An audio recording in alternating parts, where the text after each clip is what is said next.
Hello, hello, nouvelle petite vidéo. Ici, je suis à la Citadelle pour venir voir un projet qui est tout nouveau, qui n'est même pas encore terminé et lancé. Il fait pas très beau, mais bon, hein, on va pas s'arrêter pour ça. On n'est pas un chuc en profond. Et donc ici, c'est un projet qui s'appelle le bus magique. Et comme vous le voyez, ce bus est une péniche.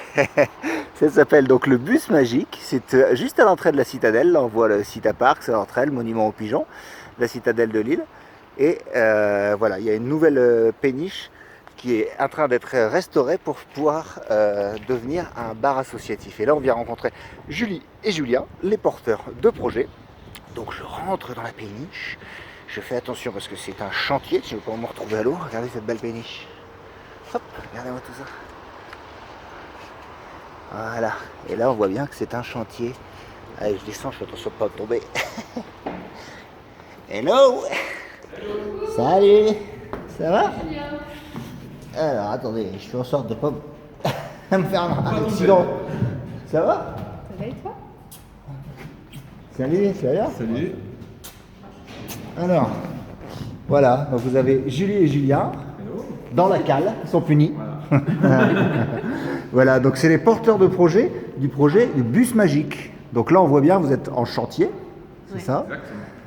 Donc là, vous êtes en train de réhabiliter une péniche de marchandises. Ouais. C'est ça, c'est un ancien péniche. Transporter des hydrocarbures. Qui transportait des hydrocarbures, tout un symbole. Exactement. Voilà. Et vous voyez, vraiment, on a la cale vierge. Et alors tout ça, ça va être réhabilité, mais pour faire quoi? Et pour y faire un café associatif. Qui porte des valeurs en fait autour du bien-être, de l'écologie et du lien social. Donc, le modèle, c'est un café, pour que ça puisse exister, et derrière, on va porter des ateliers autour de ces valeurs et accueillir des associations, des habitants, des collectifs qui parlent de ça, qui ont des actions autour de ces valeurs. D'accord, donc un café comme on les connaît, tout simplement. La particularité, c'est qu'il est dans un endroit magique. C'est ça. et qui est très intéressant. Alors, vous n'avez pas débarqué comme ça facilement en claquant des doigts en disant oh, j'ai envie de m'installer là, je m'installe là. D'où ça vient le fait que vous ayez réussi à vous planter ici?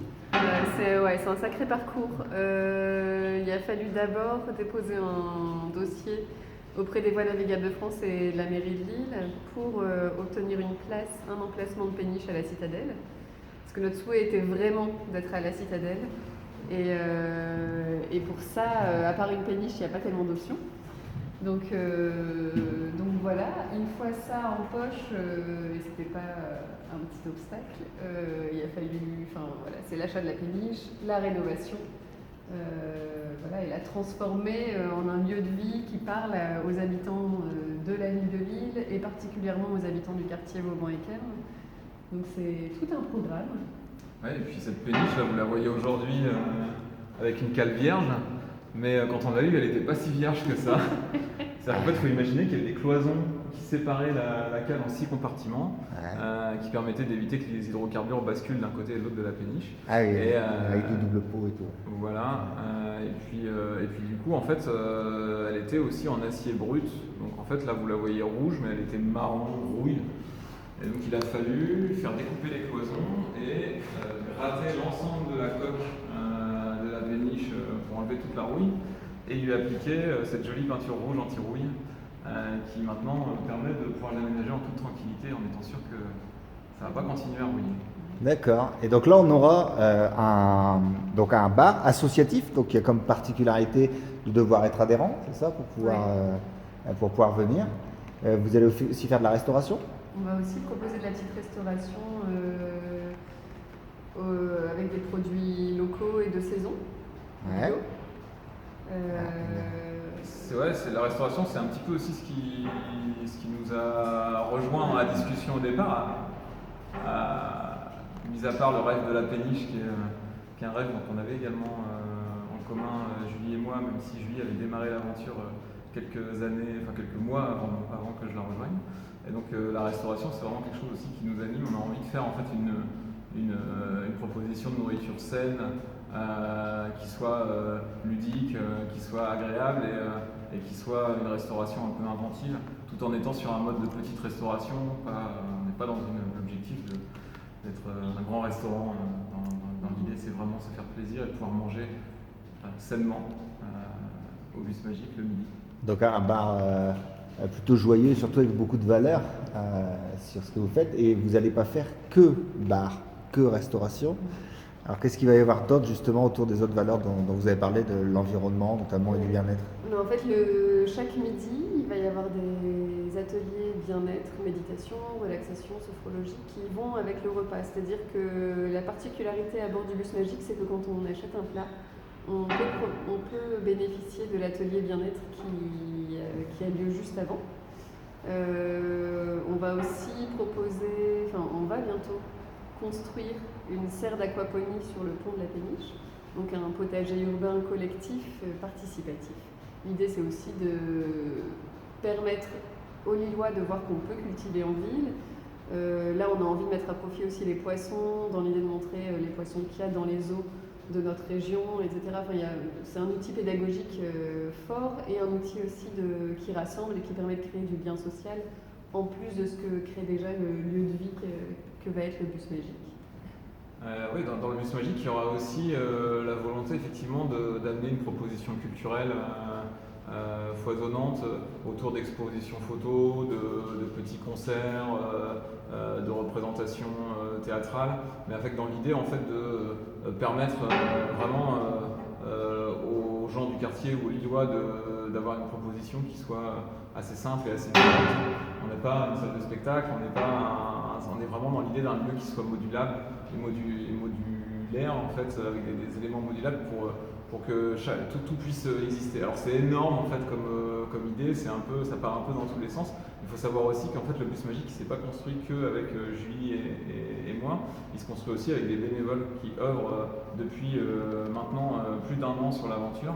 Et ces bénévoles, ils ont aussi des valeurs, on s'est retrouvés sur des valeurs et sur l'envie en fait de faire exister un peu ce lieu magique. Et donc ils sont plein de propositions et il y a beaucoup d'attentes autour du lieu pour avoir envie d'y faire énormément d'animation. Donc vous êtes une association, il y a déjà pas mal de gens, il y a déjà un conseil d'administration, il y a déjà toute une dynamique autour de vous qui vous aide dans le fait de bâtir le projet et d'avancer dans la construction du projet, et aussi de préparer l'avenir, parce qu'en fait ce sera aussi vos clients, ça sera aussi tous les gens qui vont vous ramener la clientèle, et ce qui va permettre de faire vivre le lieu. Ce sera les usagers. Un réseau. On les considère comme les usagers du lieu, c'est eux qui le font vivre. Nous, on est les petites mains qui permettent de l'ouvrir et voilà, on y fera à manger, on sera là pour le service.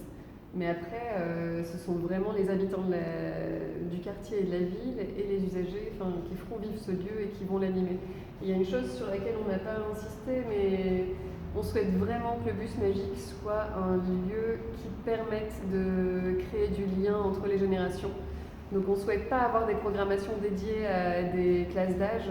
On veut vraiment que nos propositions concernent tout le monde et puissent accueillir tout le monde dans des classes d'âge différentes et également dans des conditions de vie différentes avec des fragilités spécifiques à chacun. Voilà, l'idée c'est de se rendre accessible le plus possible aussi aux personnes en situation de fragilité. Et on a à cœur de les intégrer dans le projet dès le début pour qu'elles s'y sentent bien et qu'elles se sentent légitimes à bord du Bus Magique. Ça, c'est vraiment quelque chose de très important aussi. Il va faire bon travailler et vivre à côté de la Citadelle de plus en plus. Je ne sais pas si vous avez remarqué, mais la Citadelle, elle a de plus en plus d'offres. Ça s'est vachement étoffé. Et vous faites partie de tous ces nouveaux arrivants qui font que il y a une dynamique de ouf qui est en train de se passer autour de la Citadelle. Et là, enfin une dynamique fortement alternative, avec des valeurs très ancrées et le concept associatif, c'est très cool. Comme dans tous les projets, il y a des difficultés. Non, jamais. Du tout. Et c'est normal, sinon ça serait pas drôle de faire un projet. Là, vous avez en fait, si je puis me permettre, des difficultés qui sont un petit peu tarte à la crème, parce que c'est la chose un petit peu qui arrive la plupart du temps, c'est des problématiques d'ERP.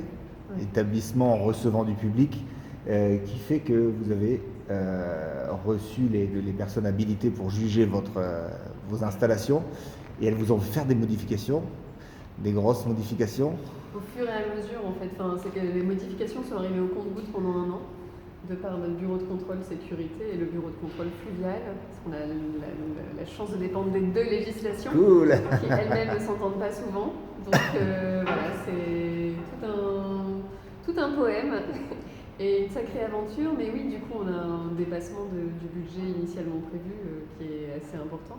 Donc là, on est en train de rechercher de nouveaux moyens de financement pour aller au bout du projet. L'idée étant d'ouvrir au mois de mai. Tu veux... Ouais, en fait, il reste juste 4 mois avant l'ouverture. Et donc, du coup, là, on a re-questionné notre modèle aussi, parce qu'au départ, en fait, effectivement, il y avait l'envie d'en faire un lieu avec une vraie souplesse, une vraie simplicité. Et puis, force est de constater que l'enjeu financier fait qu'on a un peu dû s'armer un peu plus fortement sur le modèle économique du lieu. Et donc en fait on garde cette volonté de faire un lieu alternatif, mais tout en ayant on va dire un peu le défi de le réaliser en fait avec un gros défi financier d'aménager une péniche ERP, voilà, sur un bateau. Et ça nous oblige à aller chercher du financement. Et pareil, en fait, au niveau du financement, comme on fait les choses de manière alternative, on a développé des modes de financement un petit peu alternatifs par rapport à ce qu'on a l'habitude de voir, c'est-à-dire un financement bancaire classique. Et donc on cherche un petit peu des solutions qui sortent des sentiers battus pour aller chercher ce financement. Donc voilà, donc vous avez vu ce genre de projet, c'est vachement intéressant. On ne voit pas bien là, c'est pas grave. C'est vachement intéressant, on a tous envie d'y être, etc. Mais comme toujours, en fait, il faut qu'on s'y mette tous pour que ça fonctionne.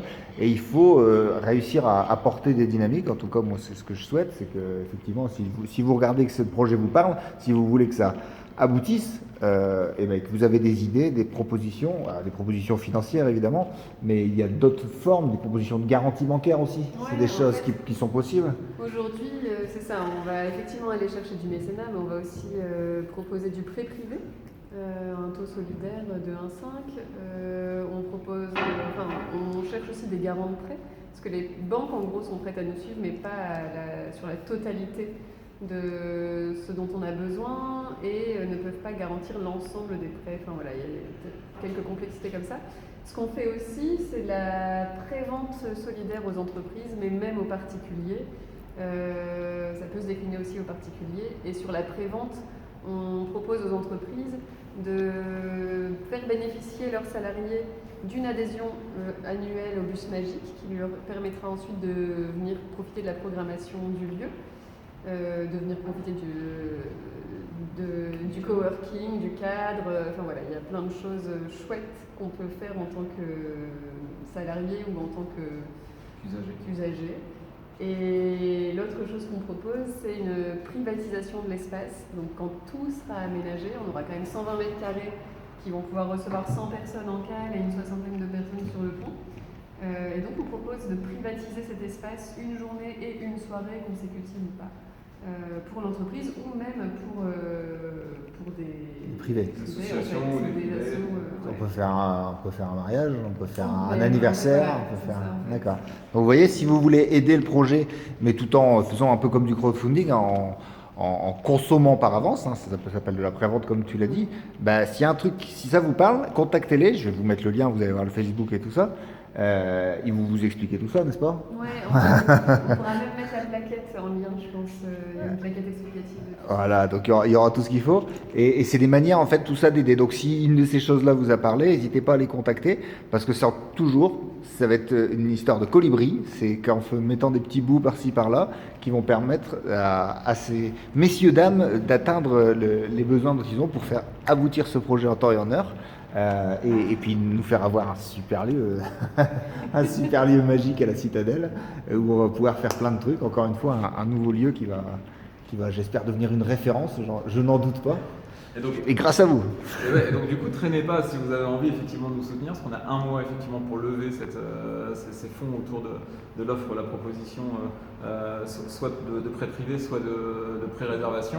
Et donc on pré-réserve 15 journées et soirées qui sont très réservables et donc c'est en offre limitée. Donc, ouais. Les copains des entreprises, vous avez entendu? Pour faire du team building, pour faire tout ça, vous pouvez les aider de cette manière-là. Vous pourrez avoir votre salle alternative pour faire vos colloques, voilà, tout ce que vous voulez. Pré-réservé dès maintenant, vous allez en plus les aider. Vous pourrez bénéficier en avant-première du lieu parce que vous ferez partie des premiers à pouvoir bénéficier de ce lieu-là. Oh, j'essaie de jouer avec la lumière. et voilà. Ben, c'est super comme projet, bravo de vous être lancé là-dedans et d'entreprendre dans des choses aussi atypiques, c'est vachement cool, avec autant de valeur, hein. Vous êtes clairement dans l'économie sociale et solidaire, et voilà, avec les difficultés que ça comporte, mais je ne doute pas que ça va se régler grâce à la solidarité. Puis on n'est pas tout seul dans l'aventure. Ouais, voilà, ils sont pas mal et venez les rejoindre. Si ça vous parle, contactez-les, ils sont charmants. Et ils pourront vous dire la place que vous pourrez prendre dans l'aventure. Alors, je vous propose qu'on va faire peut-être un petit tour pour que les gens voient un petit peu. Alors, je vais essayer de pas me casser la margoulette. Voilà, donc là, on a le fond de la cale. Là, c'est la proue, la poupe. Ouais, on appelle ça le pic avant. Le pic avant sur une péniche. Alors vous avez vu, alors là on ne voit plus là, mais ma casquette est de circonstance pour une fois. Parce que moi j'ai une casquette de marin, de marinier. Eux aussi, mais ils l'ont oublié. Bah ouais. Hop. Voilà. Voilà, ils ont commencé à s'installer. Voilà, c'est notre petit bureau. On peut venir faire du coworking avant la péniche. Et là devant, il y a des bordures en béton. Ouais. C'est le lest qu'on a installé avec des bénévoles il y a maintenant un gros mois, un mois et demi. Et là, il y a 6 tonnes de bordures. Ah ouais, pour stabiliser la péniche. Ouais, pour la faire piquer un petit peu vers l'avant, parce qu'en fait, Ah, avec le moteur pour faire Ah oui, d'accord, vous avez fait le niveau comme ça. Exactement. C'est pas la même échelle, hein. Non. Et ce que tu vois par terre, c'est les fondations, les fondements de gîtage de notre futur plancher. Ouais. C'est aussi des bénévoles qui ont fait ça. Enfin bref, on est bien entourés. Et là, sous l'acier, il y a l'eau, là? Ouais. Il y a 5 mm d'acier. 5 mm, c'est rassurant votre truc, là. 6 mm. 6 mm, j'espère. Ça me fait penser à l'homme du Picardie. La série L'homme du Picardie où il a un problème parce qu'il est tout usé en dessous de son bateau, il doit le faire réparer. Et c'est le début des emmerdes pour lui. Mais vous, ça va, vous avez pu vérifier de vous-même que tout se passait bien en dessous. Il est passé en chantier naval, il a été faire un petit tour à Namur. Ah ouais, voilà, vous avez fait réviser tout ça pour être bien au carré là-dedans, donc aucun souci là-dessus. Et ben voilà. Voilà, puis on a les hublots en attente là, donc faut pas. Ah oui, ça va, c'est sombre mais il y avoir des hublots. Ouais, non, ça va être. Et là, ce qu'on voit, alors, je ne sais pas si tu arrives à le filmer, mais le plancher qui est surélevé, ça montre en fait toute la partie qui va être l'arrière-bar et la cuisine et l'arrière-cuisine. D'accord. En fait, ça va être un peu notre poste de travail. Ouais. On va y passer quelques heures, je pense. Je pense. Notre existence. Vous avez squatté longtemps là-bas. Voilà. Bon, alors avant de partir, on va repasser dehors parce que quand même le plus beau c'est l'extérieur pour l'instant. Parce que une jolie péniche. Alors je fais une petite pause. Voilà, nous revoilà sur le pont et la timonerie. Hop. Voilà, qui est en fait, ça c'est un petit studio, c'est ça? Ouais, un petit logement. Il y a un petit logement qui est loué à l'arrière. Romantique. Et serein et paisible et tout ça, c'est chouette. Et la location de ce logement permet de financer une partie des travaux du bus magique. Donc voilà. Vous avez fait ce modèle économique de louer d'un côté pour permettre de financer l'ensemble des travaux de la péniche. Là en fait, ce que tu filmes là. Vas-y, montre-moi. Voilà, ce que tu filmes ici, en fait, la première partie de la péniche, jusqu'aux deux bouches qui sont grises, qu'on appelle les trunks, qui étaient les bouches dans lesquelles on envoyait les hydrocarbures, qu'on a laissé pour garder un peu l'histoire de la péniche. Toute cette première partie en fait va être dédiée à la mise en place d'une serre d'aquaponie, donc c'est ce dont Julie parlait. Et de l'autre côté, il y a la barque, qui sera un jour à l'eau. Il y a la terrasse, la future terrasse, donc on pourra venir aussi boire un verre en terrasse manger, au beau jour sur le bus magique. Donc tous les travaux, vous imaginez bien que là qu'il manque un garde-corps, qu'il manque un sol égalisé, qu'il manque tous ces trucs-là. Donc ça fait partie des travaux. Voilà. Hop. Regardez, il y a des canards, il y a tout ça. On a les oiseaux comme voisins et on pourra les observer vers l'intérieur de la péniche. Là-bas c'est le quai du Veau. Et là bientôt on a envie de mettre en place des jardins flottants avec des habitants du quartier Vauban-Équerre autour de la péniche. Vous habitez le quartier Vauban-Équerre ou Vieux-Lille de l'autre côté, il faut absolument que vous veniez les voir. pour vous approprier le projet, parce que ça sera aussi le vôtre si vous vous embarquez aussi dans le projet, et ça va être génial.